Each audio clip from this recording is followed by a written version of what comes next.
Awesome. All right. Well, hi, everyone. I'm going to share with you today a couple of different perspectives of the spirit, but I'm going to bounce off from how the world describes it, and then I'm going to take you down the road on how it actually works in the spirit. All right. So, one of the things that I've been led to start sharing is some of the different spiritual laws. And after that conversation with Lisa and Hans a bit earlier, I think we might bounce into a few other different things there as well. So what I want to talk to you is about the oneness. So oneness is where we're all connected, and a lot of people don't think we are, but we are all connected, and we're all connected to the Creator, and we're all connected to creation.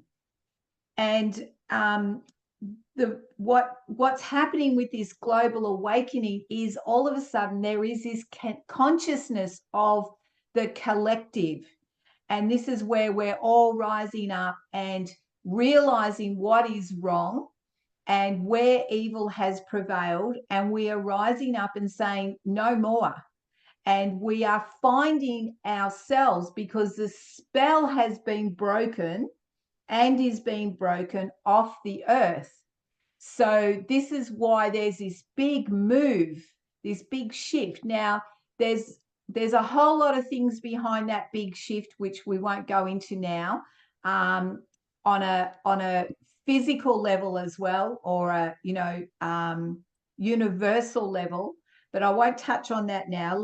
I want to stick with us and God, or us and us, and you and me and God and us. Because people think, well, no, people don't think. It's what it is. People have been programmed into separation. That's why, the culture years ago was, we played in our back garden, the family unit, we went to one another's houses, and you could rock up without even ringing or making a discussion, and you were all welcomed. We don't do that anymore. We do text messages, or we do a phone call, and mostly messages with emojis. So we're almost going back to the Egyptian time, where everything's a little symbol or emoji. So and there's a bit of programming in that in itself, because we're not using words, we're going back to pictures. So instead of saying I love you, we send a heart, or a face with kisses on it, all that sort of thing in the emojis. It does save time, but we're losing some things in the connection and the communication. So the spiritual law of divine oneness means that in the universe we are all interconnected. Now, as I was processing this, I had a very interesting thought, because we talk about in the spirit, treat others as we ourselves want to be treated. Okay, so let's take that a bit deeper. To act against someone is to almost act against ourselves. And that's why we go, treat others as we want to be treated. And I am a big believer in that. And I've taught my kids that principle very strongly, so that they learn to communicate and not react, and all those sort of things that we've talked about. And I go, wow, that's really quite profound, because if we bring it back to ourselves, when we're talking about someone, or we're not kind to someone else, we're actually doing it to ourselves. Or if you want to go the next level, we're actually doing it to God, because in each and every one of us is God, is creation, is creator. And so that's actually quite a sobering thought, because people can be really cruel and be nasty to one another, and people that are kind-hearted you know, and just have a heart to help people and do the right thing by people are often used and abused. Now, I want to touch on why that happens. So let's go on that little journey. So really, to treat others as we ourselves want to be treated, there is a really deep commitment of loving kindness that's needed. Because when we come from love, which is the highest value, the highest frequency, that is what God is. That's what we're learning to connect in. That's what we're learning to grow in. People are coming, you know, we're moving the rubbish that keeps us separated from God and separated from his love. And that's where there's this shift, because now more and more people are talking about God and talking about being connected to him. And they want to find truth because there is that hunger in their spirit for that oneness. You know, we've all had stages in our life where it's like we're looking for that, to fill the void that's in our inner being. And we know that void has been the things of the spirit. It has been wanting to connect to the creator, the creator that created us. So that's the journey that we've been on.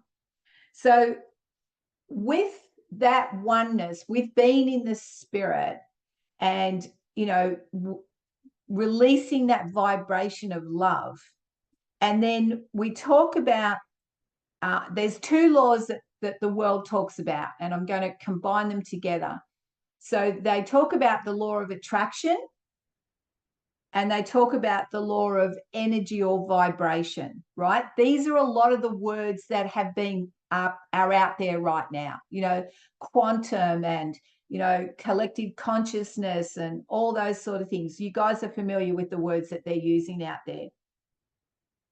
But how it works in the spirit is, and I'm just trying to find the right words here, is that the law of attraction, there is a negative and a positive to it.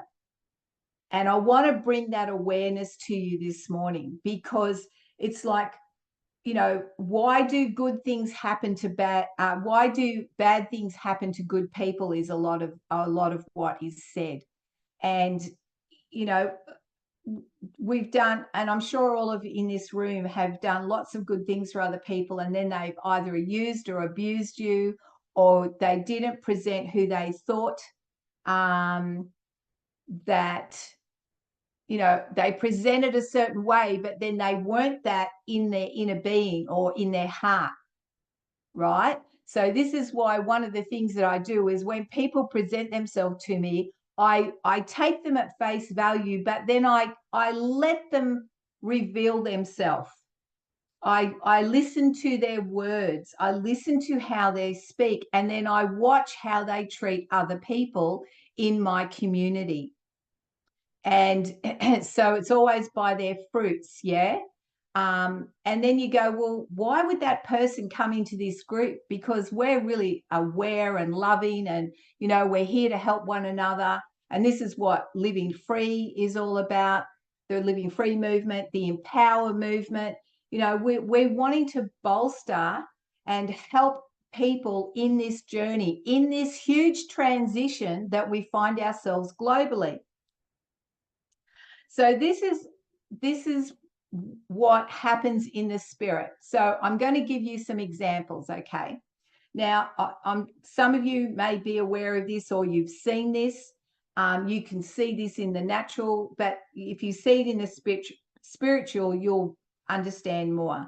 So the fact is, this is what happens. You can have a room of 300 people, and all of a sudden, if you sit back and watch, all of a sudden there'll be one person at one end of the room and one person at the other end of the room, and all of a sudden they mingle all the way through, and then they connect.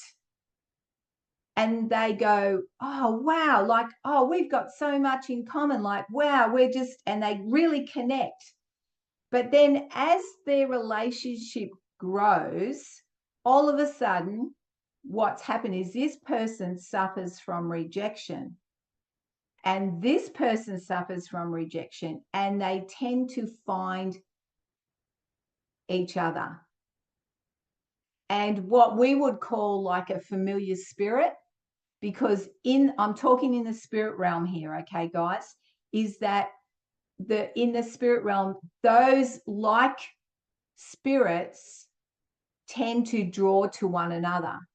If you're a person that is offended and gets offended easily, all of a sudden you'll find yourself connecting with people that are also get offended very easily.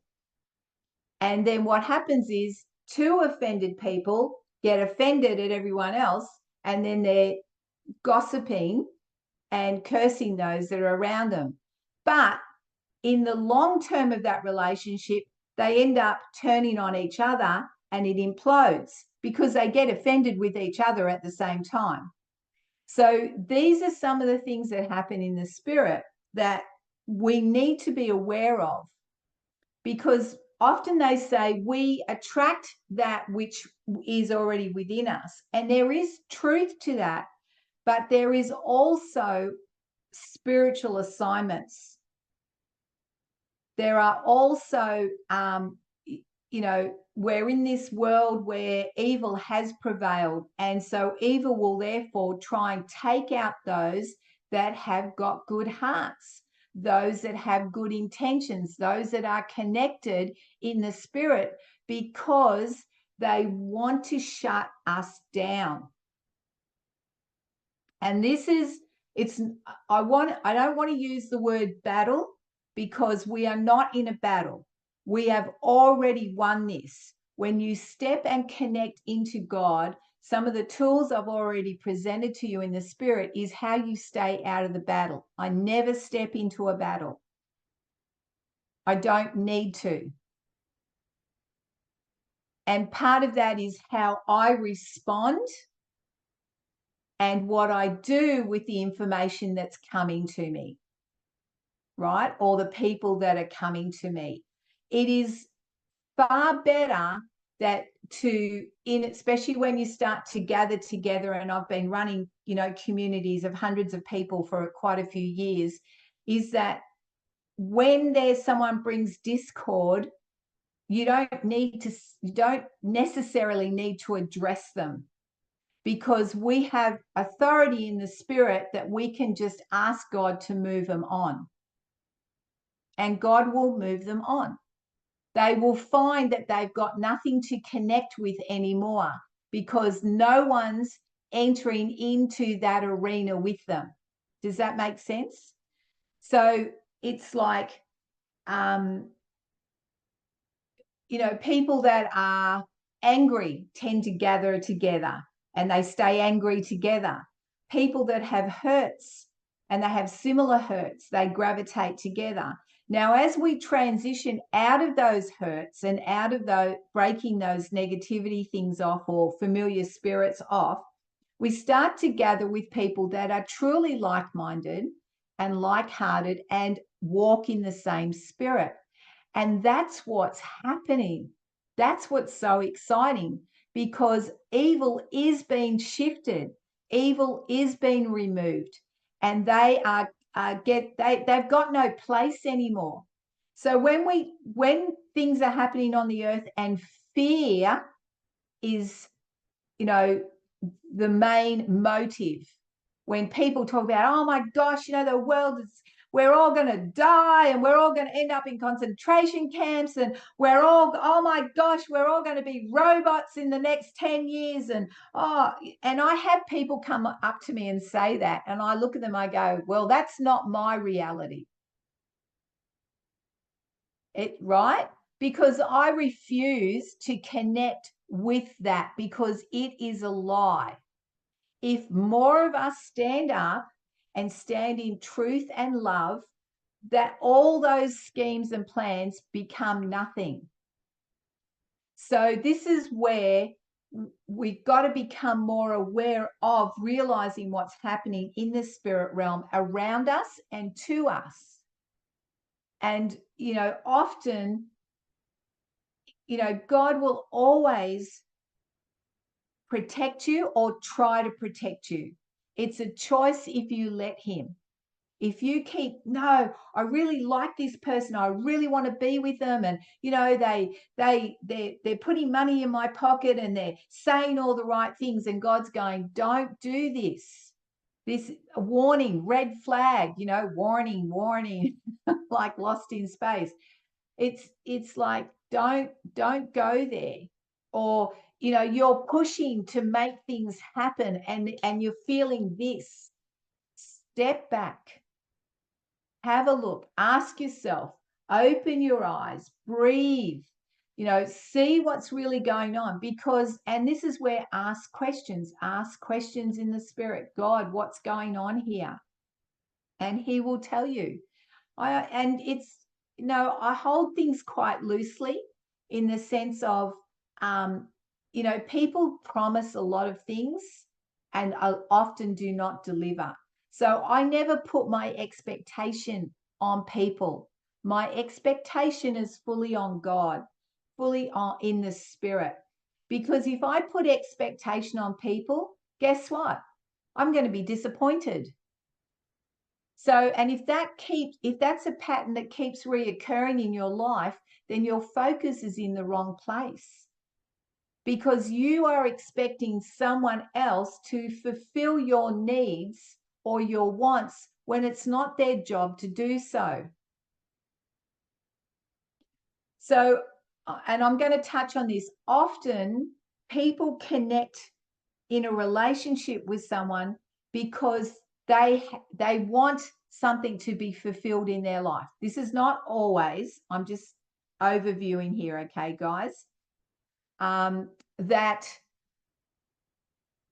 I don't want to be alone. So I need someone in my life. So they'll go and find someone, but it doesn't work because their expectation on that person is they can't fulfill it, because only God can fulfill your needs and your purpose and your calling.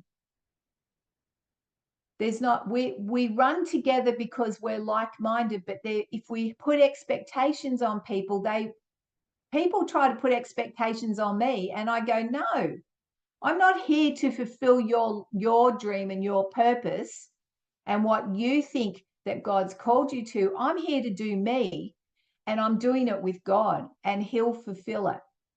I'm moving with him. I'm doing what he's telling me to do. Okay, so what happens is, when we put our expectations, or it never works, and it becomes we're trying to fulfill things in the physical. We're trying to fulfill things in the flesh rather than being in the spirit. Because when we're in the spirit, we supersede all things, because that's where the solutions are. That's where we solve problems. And you can do that on behalf of anybody, but you're not doing it with your own strength. Does that make sense? Yes. It's like we're doing it with God. We're always partnering with God. Doesn't matter what the situation is, or the circumstance, or the person. If you partner with God, you are in true governance. Now, when you stay in right relationship with God, those agendas, particularly from the evil one, can't touch you, and they fall away. It might try and come at you, and I've shared some of those stories with you already. It will try and come at you, but if you know who you are and you haven't done anything wrong, they all have to fall away.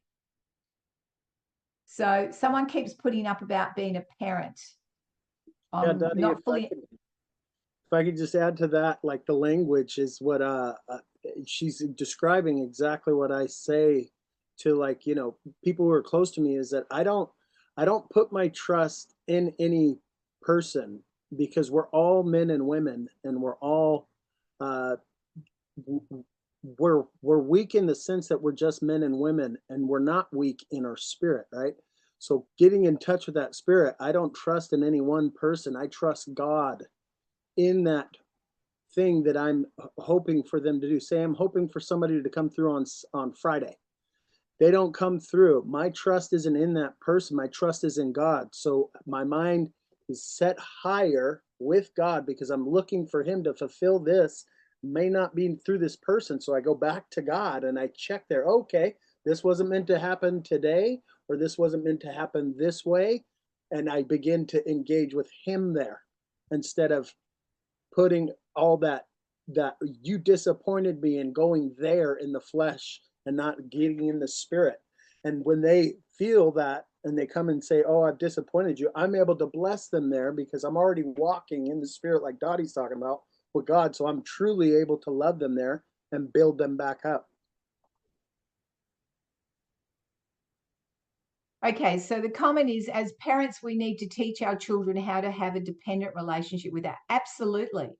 Absolutely. And this is part of, as being a parent, we're helping to mold our children to come into the awareness of who they are, who God created them to be. And as parents, we can see that. We instead of trying to, it's actually, this is really interesting because I was talking to a lady in a cafe just this week, and I said to her, I said, you know, we as parents often put our kids into the same box that we are and expect them to be exactly like us, or what we like and don't like. And we often put our fears on our children, our own fears. And that's something that as a parent, we should never do. It's like putting your demons onto your children, your fears, your hang-ups. And I had to battle that in my marriage very much so, because I don't come from fear. I've never come from fear. So when someone's trying to put their fears onto your children, I had to stand in the gap and break that. And that's what we need to do. That's why before you have kids, get on the same page so that you are in unity on how you are going to bring your children up. And often that is not even a discussion that is had. And that's where it is. It's putting our demons onto our children, our hang-ups, our fears. And this is all part of that spiritual or law of attraction that we try to impart generationally. And these are the things that we've been breaking, because we're not meant to carry the rubbish from the past or past generations.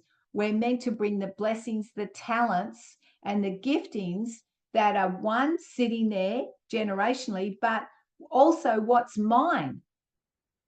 What have I been given uniquely that needs to be expressed on the earth?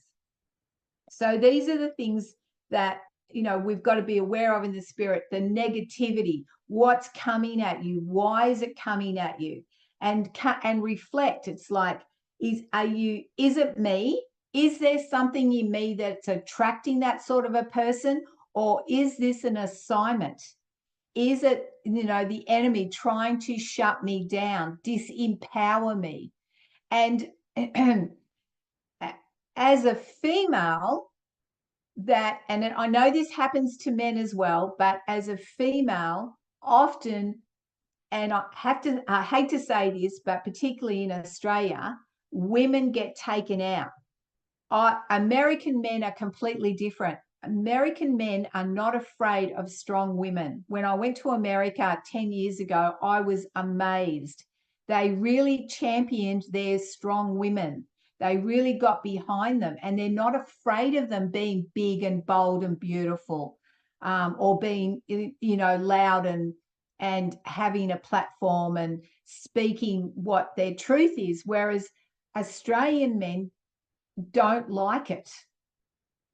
And it's almost like it's a cultural spirit that sits over the women here in Australia, that we are, you know, be quiet, be submissive, and get in the kitchen and have the babies, and, you know, don't speak unless you're spoken to. And I think it comes from the English, because that's primarily what we've been, you know, cultivated into the English background. So men here often have a problem with strong women or vocal women. Oh, I would never have had that problem, would I? But and the thing is, it's never coming from a place, well, I'm right, you're wrong, because that's not my heart. It's about wanting to learn and understand. And I often found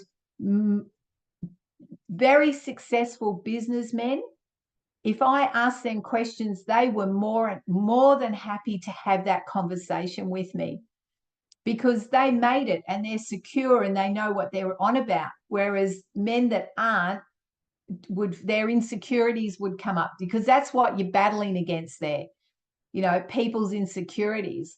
And then there's women that there's a certain track record of, women wanting to be me or take my place or whatever is happening, and they come in and try and sabotage it.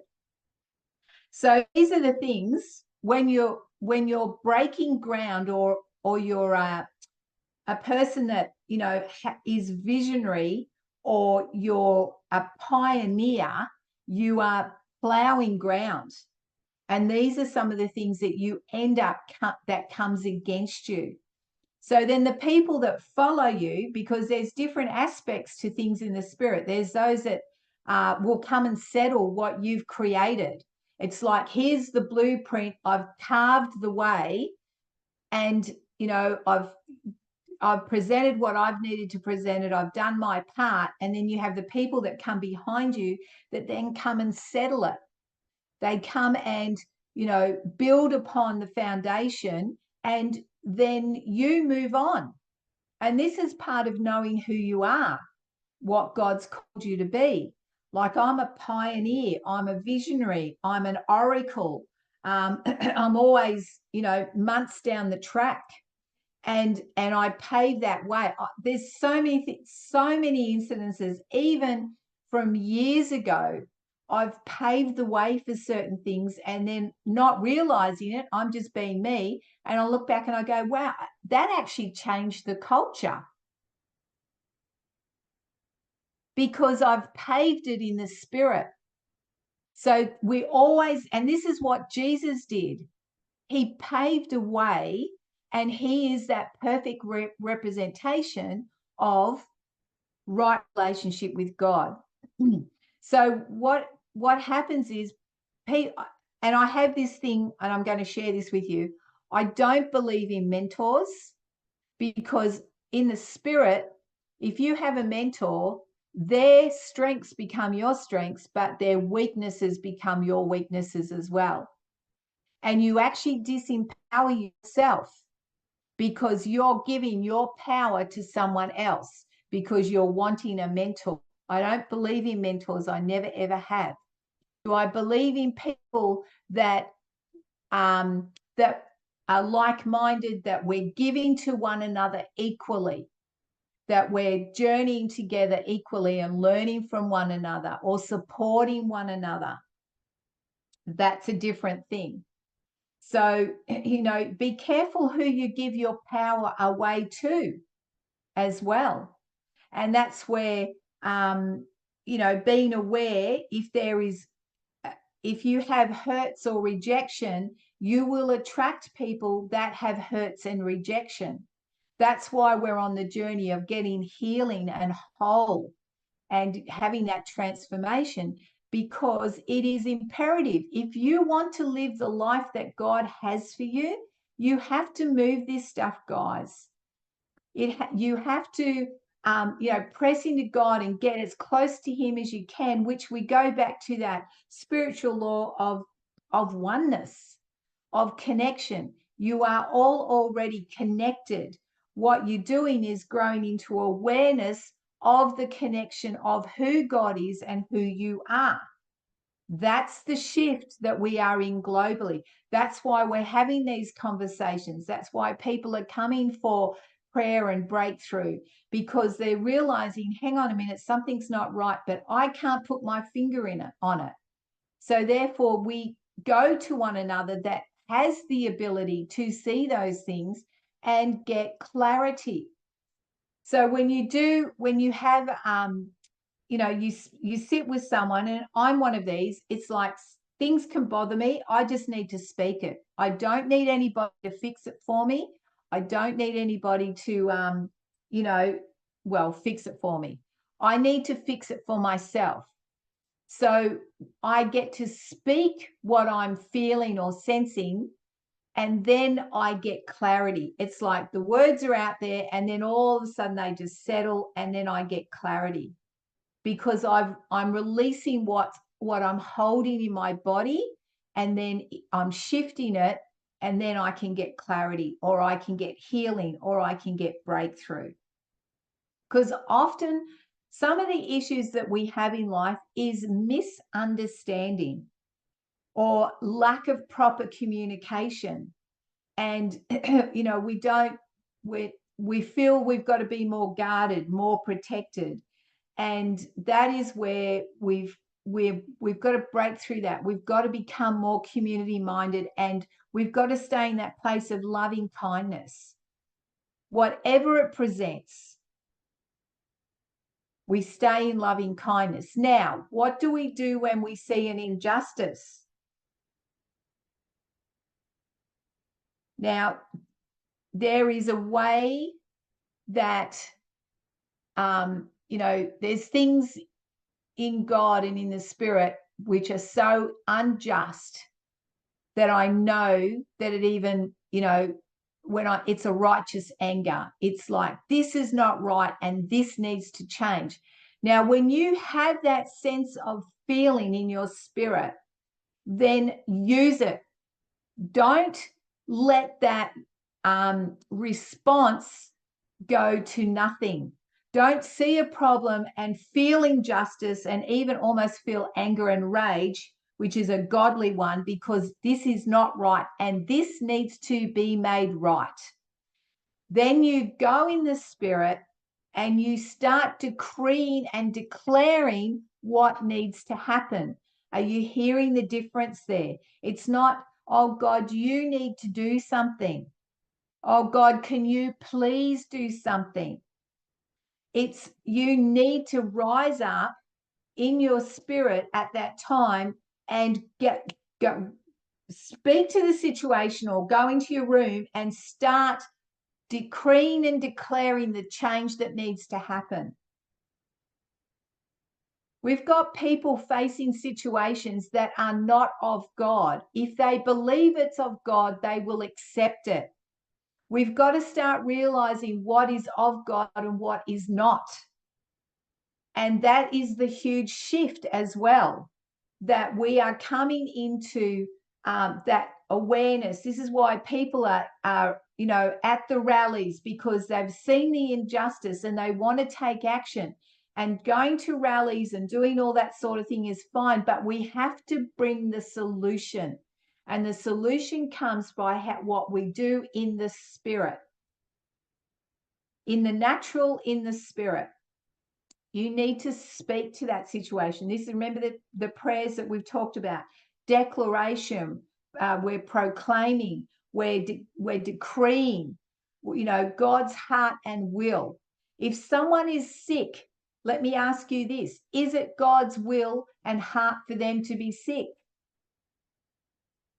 No, absolutely not.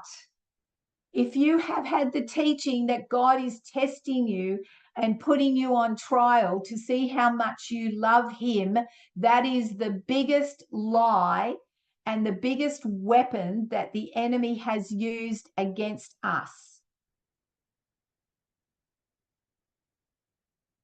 And that is a programming that needs to be broken. That is the religious spirit, true and true.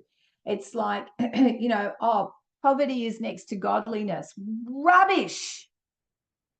While the priests and, all the churches are adorned with gold and silver, and they're living in these mansions and castles, and they've got a summer house and a winter house and a autumn house. And you're like, hello, how is it that, poverty is so close to godliness, yet you guys live in the riches of riches that has come from the labors of the people through your guilt and your shame and your manipulation that you have put on them. So these are some of the shifts that have to happen. There's some buildings that need to be burnt as far as I'm concerned. And because they are just an abomination for what they have said they have stood for, which is God. And, you know, they only know his will, and they only know what's good for us is rubbish. Let's break that today. Let's cut that lie off our life. Let's rise up and be authentic, who we are meant to be, who God has created you to be, your expression, your abilities, your talents. And I know I say this a lot, but it's like God says to me, you've got to keep saying this for people to get this, because everyone keeps dismissing themselves. Everyone keeps, devaluing who they are and what they bring. And this is the time that we collectively, in our voices, in our hearts, stand up together. We are already connected. We are already, connected to God. It's just the depth of the connection is what we're drawing onto. How deep do you want to be with God? How intimate do you want to be with the Spirit? These are the questions to ask, and these are the things that you want to grow into and become more aware of, to the point, like I've shared before, that every cell of your body is already resonating with the presence and the power of the Creator. It's already vibrating. It's already, you walk into the room and you can shift what's there because of what you carry. You don't need to say a word. Now, let me tell you the negative side of that. I can walk into the room and people can start manifesting at me, as in all of a sudden they don't like me. They go, oh, and I'm like, what's wrong with you? I've just walked into the cafe, for God's sake, and someone's abusing me. What have I done? And what happens is, when you're not aware of what's happening spiritually, you take it to heart. It hurts. It can hurt. It can be, well, I didn't do anything. And then what did I do? And when you've got children that have that effect, and they're going, but Mummy, I didn't do anything. I'm going, I know you didn't. It's all right, son. It's okay. They're the one with the problem. But it goes deep because of the reaction of people towards you. And honestly, guys, I used to go, I'm not saying anything. I'm not going anywhere because I'm upsetting too many people. Well, then what am I doing? I'm disempowering who I am. I'm letting their rubbish stop me from being true to me. So I've got to break through that. I've got to go, you know what? It's not my problem, it's yours. And sometimes I say that to them. I go, sorry, I don't have that problem. That's your problem. You're trying to reflect what's going on in your life and try and make it mine. And it's not. I know who I am. See, this is the difference. If you don't know who you are, you will take on their rubbish. You will take on what they think, and their issues, their frequency, their vibration, their entities. You will take them onto yourself, and because you're not knowing who you are.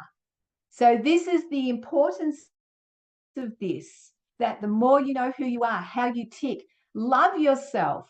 If you don't love yourself, you won't want to get to know you. And then we make ourselves really busy and we do everything for everybody else and we do nothing for ourselves because we are hiding. We're not being authentic. We're hiding in the busyness of pretending to do everything for everyone else and coming across as being, someone that's doing the right thing, but we're not doing the right thing by ourselves. We're not being true to ourselves. We need to love ourselves. We need to know ourselves. The journey of getting to know how you tick, how you think, what your core values are is very, very fascinating. And it's a lot of fun if you let it. But if you look at yourself as no good, hopeless, got nothing good to bring, don't like yourself, disappointed with yourself, all those things, you will never let yourself really get to know yourself. And then you don't really get to know who God made you and what he made you for. We stay hidden and we get caught up in the 3D world, or the world that presents itself on the boxes that it puts us in, or the situations and the circumstances that we are constantly under. So all of this comes from how we think.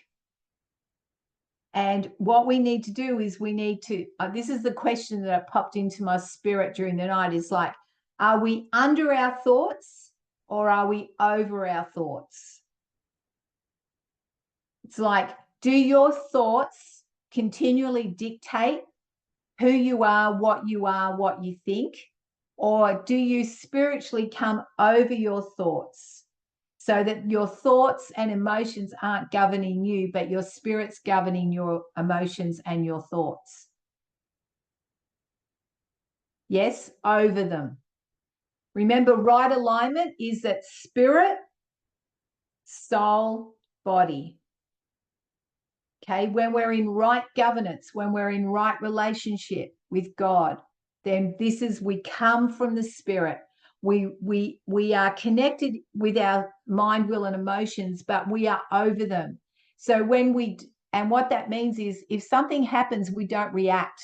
We don't go into that fear and flight response where we go, oh my gosh, she said something and I'm going to go and get it now. Like, it's like, no, hang on a minute. Let's just be at peace. Does it really matter what she says? And then if she's saying that, what's really going on? What's going on for her? What's going on for her?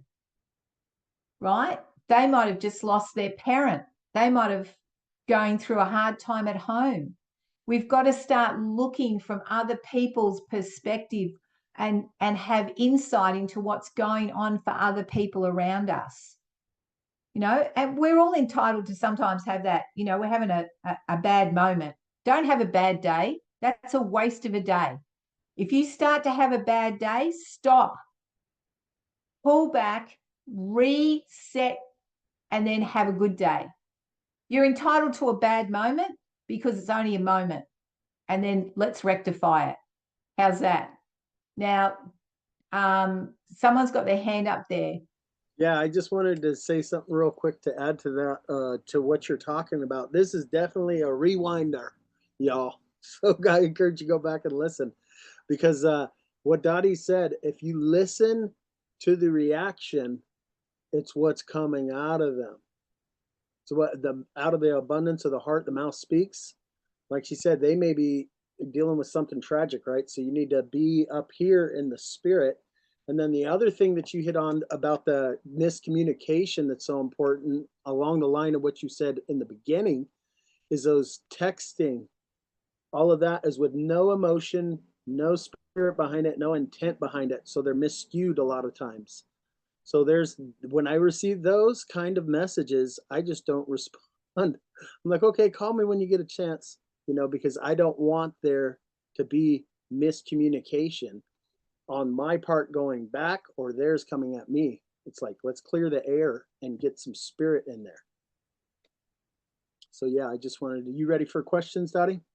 Well, just let me just recap on that there, because when someone sends you a message, if you're intuitive, you can actually feel the intent behind that message, because there are some messages I can feel. In fact, even emails, people send me emails and I can feel what's going on in that person when they send that email. And sometimes it's not, the intent is not nice. Their words might be nice and fluffy, but their intent is not. or where they're coming from vibrationally is not. They're angry, or they're disappointed, or they're, want to have a go at me, or they're trying to open a door where we will have this communication so they can have a go at me. So this is where you grow in your intuitiveness, in your in your spirit realm, that you are aware behind the scenes of what's going on with that person. So even the emojis, it's like you can pick up. We are not restricted by this at all. We can move to feel. We can go into guys, you can go into people's houses in your spirit and feel what's going on in there. So, we're not restricted. We want to open that up. We want to open that up to, growing in that connection and that intuition and being shown in the spirit. This is what we want. We want to be able to hear. We want to be able to see. We want to be able to feel what's going on and not just look at the 3D aspect. Okay, that question, please, Johan. Hi, good night, everybody. Oh, good night. Yeah, I've actually, this is the first probably night I'm actually even able to speak. I've been sick the last couple of weeks, but my question is, or rather, kind of question statement, is that sometimes I think we'll try to get ahead of ourselves, and we have to remember that in certain situations he's calling us to maybe start something, and then so that he can take over, we have to become less, just like John. So in situations we have to become less, and I don't mean less as in less doing, less power, less of these things, but in order for him to take over more, we have to become less, especially if there's a, let's say someone is called. Is this a question? Semi. So it's okay. So I understand what you're saying there. So the thing is, it's like what you're saying is it's been more surrendered. It's not that we become less. I addressed this last week because too often people go, oh, if they did something really good, it's like, oh, wow, you did fantastic.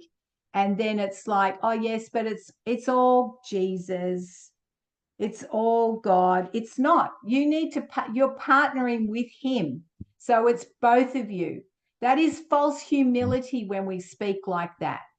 Because at the end of the day, we have chosen to partner with God. So therefore, it's God and you together. And if you stay surrendered, then there's more of him. But he still needs all of you. He still needs all that you bring to the table and all he is in you and through you. So, yeah. So that's kind of, guys, it's about rising up who you are, who you're meant to be, and what you've been called and given to do. And like I said, being a mum is one of the greatest things that you can be. If there's more written on your heart to do in its season, it will come out. It was like I had to, I knew in my spirit that God had other things for me. But when I became a mum, it was like, okay, God, what about all these other things you've shown me? He goes, yes, they will happen, but not until you're a certain age. He gave me that clarity. And I was like, great, I'm just going to enjoy being a mum and be the best mum I can be. And my kids are my inheritance, they're my legacy. And I'm, giving them making sure they're protected and nurturing them, and we had fun, and I educated them about the things of the spirit through conversations, but mostly by example. Kids learn more by what they see than what they hear. So it was by example. And I mean, I've got to say this, my kids say to me, Mum, we want to bring up our children just like you did. And I was like, what? And I would often say to my kids, forgive me where I've fallen short. Forgive me where I didn't handle certain situations at the best for you. And they're going, what are you talking about? Because I reflect on how I do things.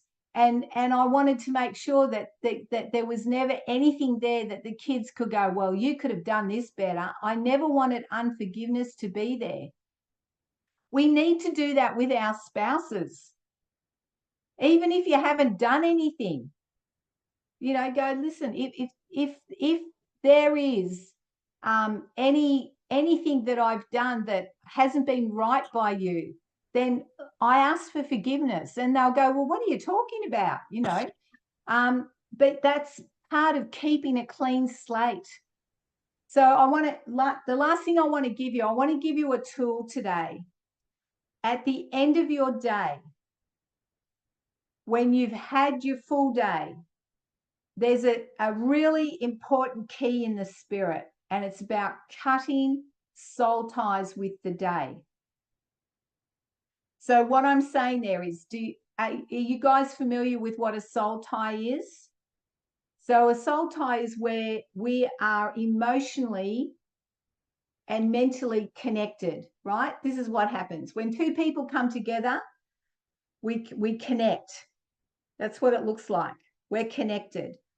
So it can be a good connection. It can be a really positive one. We walk away feeling uplifted and encouraged. Great connection. Don't want to break that. But if you have an encounter in the day where you've had a connection where it's negative, where they have been, there's been anger or misunderstanding, then you need to cut from that. So part of it is, what I do is I'll reflect on my day, and then I just go, God, I just cut every negative soul tie with anything today that was negative. Or it could have been a person. It could have been a situation, like I got annoyed because I couldn't find a parking spot quick enough. And these are all things that we hold in our body. It's memory. And it's negative. So we want to cut from that. So that's how I do it. Your wording might be however it is, that whatever rocks your boat, but that's how I've done it. And that is, I just cut off from every negative, cut all negative soul ties from every situation or conversation that was negative. And I break it in the spirit, and then I release it. That keeps me fresh. Keeps me fresh to go into the night. Do you only have to say it once or 3 times? Sweetheart, whatever works for you. I only need to say it once because I know that once is enough. Some of you, as you grow in it, you might have to say it a couple of times until it settles in your spirit as truth. Right? Then you feel that it's done in the spirit. I can feel it go snap. And then I know, okay, if you've got unforgiveness, you've got to release. Please release unforgiveness. Like I said, if you hold unforgiveness or resentment or regrets, it's like drinking poison and hoping someone else will die. It doesn't work.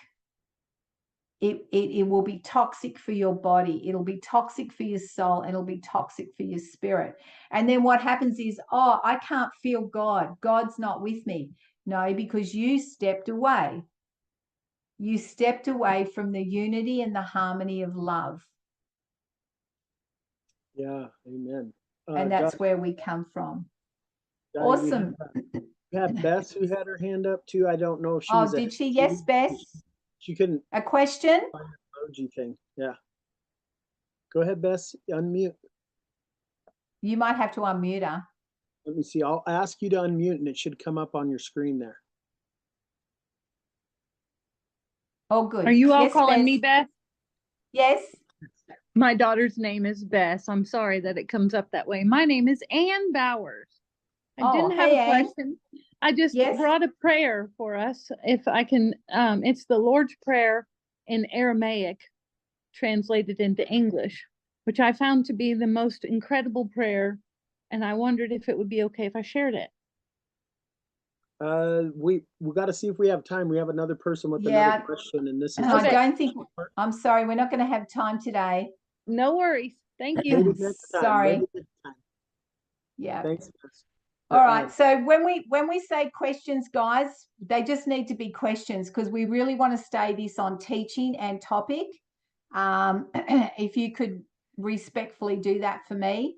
Otherwise, we're going to go on all sorts of tangents, and I just want to stay with what we need to bring in this session as the Spirit has led. Yeah. So appreciate that. So there you go, guys. You've got a couple of things there. We've got one more with their hand up. Judy, do you got a question? Is it a question? Yes, ma'am. Okay. So I'm just, can you hear me? My mic's quite a ways away. Oh, Jude, yep, you're good. Okay.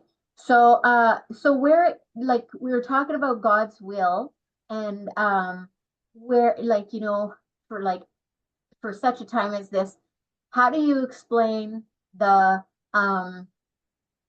so when Jesus came across the man that was born blind, and he said it was for such a time as this. So, like, it was God's will that he was blind for such a time as this?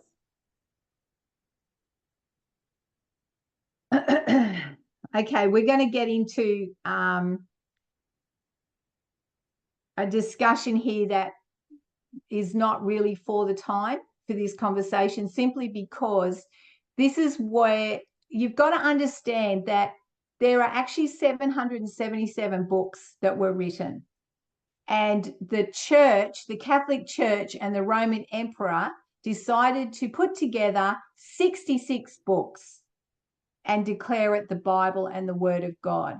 There is a lot of truth in the Bible, heaps of it, but there is a lot that has been misinterpreted and misrepresented. And so to me, that person being blind was probably a generational thing. It could have been a hereditary thing that needed to be dealt with.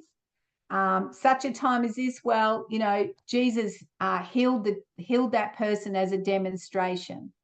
But that doesn't make it God's will for that person to have been blind.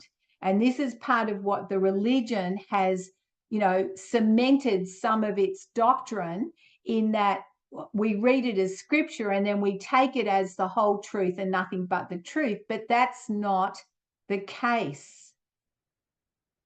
The fact is, the New Testament is full of absolutely incredible spiritual laws and principles, but they were still written by a man. So my journey with the Bible is there are a lot of things that have, you know, become, I don't read it like a book for starters, because it's never been meant to be read by a book. It is, you know, being led to open certain things and then getting the revelation, the deep understanding. That's why it often says, you're not seeing and you're not hearing. You need, because we're not going deep enough. We're reading it at one level instead of going into the deeper levels. Every scripture is a portal. Every word is a portal, so that you can go into it, you can experience it. I've had incredible encounters with certain paragraphs written in the Bible, and I've been taken into them and had these spiritual encounter that is beyond words. So it's not God's will for anybody to be sick. Let me put that out there right now. God does not test you. He does not put you through trials and tribulations. There is enough stuff here on the earth that we go through stuff without him, supposedly adding more. Our journey on this earth is growing in knowing our dominion. Now, that's another subject when we start talking about who really has dominion on the earth, how it was stolen, and how we need to take it back. So this is where we're rising up in that. This is, the shift in the spirit. God ordained that we are rising up, coming into this truth. If it wasn't, I'm telling you now, the enemy would never have let us known the world that we are truly living in. So, but are you saying though that so people become sick because of sin or consequences, and they're just on a journey to find healing and wholeness in God? Is that what you're saying then? Okay, so this is where sickness can come from the foods that we've been eating, that because they've been all changed, GMO'd. A lot of, and I've got to be careful what I say here, but a lot of what is prescribed to us is not for our health. It is detrimental. Why did they shut down all the natural herbs and why did they bury all the so-called witches that were actually herbalists and healers? Okay, because they don't want us to live in that true healing and natural healing that God has already provided for us on the earth. Okay, it is not God's will for you to be sick. It is not God's will for you to have illness. And this is where it's important that you clean up your family generational lines spiritually, so that you are breaking any of those curses. You are breaking those iniquities. You are, you can stop it. You right now, every single one of you can stop the rubbish that is being passed down generationally that is negative. And you can also release the blessings that are on every generation, and all their talents can be released. You are the person in this time, in this era, in this season, can bring change. Yeah, and we're over time. I saw your hand up there, Sandra. Yeah. We'll hold your question next week. And I know Dottie's got a huge heart, so she'll just keep going, but we got to respect her time. And thank you. Oneness. It came back to where it started. So have a think about that law of attraction. The people, look at the people that you attract, and then ask the why. And then also remember, every day cut off those negative soul ties, and see how you go. And we'll talk next week, and we can move from there. Love you guys. Thanks for being here. Love you, Dottie. Thank you. Bye.